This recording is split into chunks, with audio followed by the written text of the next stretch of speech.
Assalamualaikum warahmatullahi wabarakatuh. Selamat pagi. Baik, perkenalkan nama saya Gemasul Pandi. Saya bekerja di SMKN 1 Pangkalan Lesung, Pelalawan, Riau. Di sini saya akan menjelaskan ataupun mempresentasikan imbasnya AKM, ataupun saya di sini akan mempresentasikan apakah itu AKM dan implikasinya pada pembelajaran.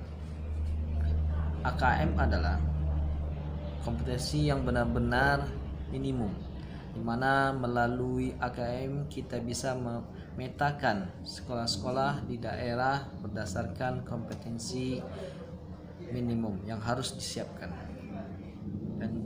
Dan tujuan AKM adalah asesmen dilakukan untuk mendapatkan informasi mengetahui capaian murid terhadap kompetensi yang diharapkan.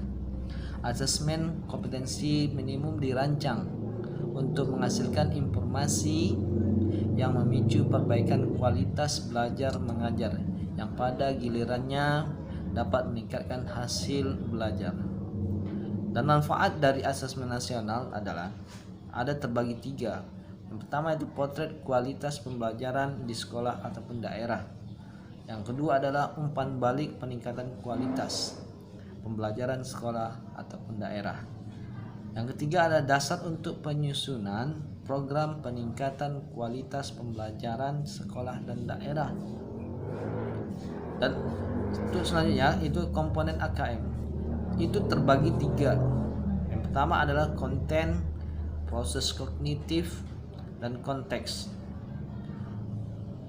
Dan untuk konten ini terbagi dua. Yang pertama itu literasi membaca, dan yang dua numerasi. Literasi membaca adalah teks informasi, teks yang bertujuan untuk memberikan fakta, data, dan informasi dalam rangka pengembangan wawasan serta ilmu pengetahuan yang bersifat ilmiah. Dan numerasi adalah bilangan, meliputi representasi, sifat urutan, pengukuran dan geometri, meliputi mengenal bangun, datar hingga dalam kehidupan sehari-hari. Dan proses kognitif untuk literasi ini, dalam bidang literasi membaca, menemukan informasi, mencari, mengakses, serta menemukan informasi tersurat dari wacana. Untuk numerasinya, pemahaman untuk mencari pemahaman, memahami fakta, prosedur, serta alat matematika. Dan dalam komponen AKM konteks, yaitu dalam literasi membacanya, mencari personal berkaitan dengan kepentingan diri secara pribadi. Melalui numerasi itu personal berkaitan dengan kepentingan diri secara pribadi. Berarti hanya personal berkaitan dengan kepentingan diri seseorang. Next yaitu asesmen nasional. Asesmen nasional ini terbagi ada tiga. Pertama asesmen kompetensi minimal, survei karakter, dan survei lingkungan belajar. Asesmen kompetensi minimal itu melalui literasi membaca. Yang pertama dalam membaca itu harus memahami. Yang kedua itu menggunakan, mengevaluasi setiap belajar tentang literasi harus dievaluasi, dan juga merefleksikan apa yang telah dibaca atau yang telah dibaca oleh pembaca. Dalam survei lingkungan belajar juga ataupun dalam ini ada asesmen numerik, yaitu harus mencari atau memahami sebuah bacaan, itu.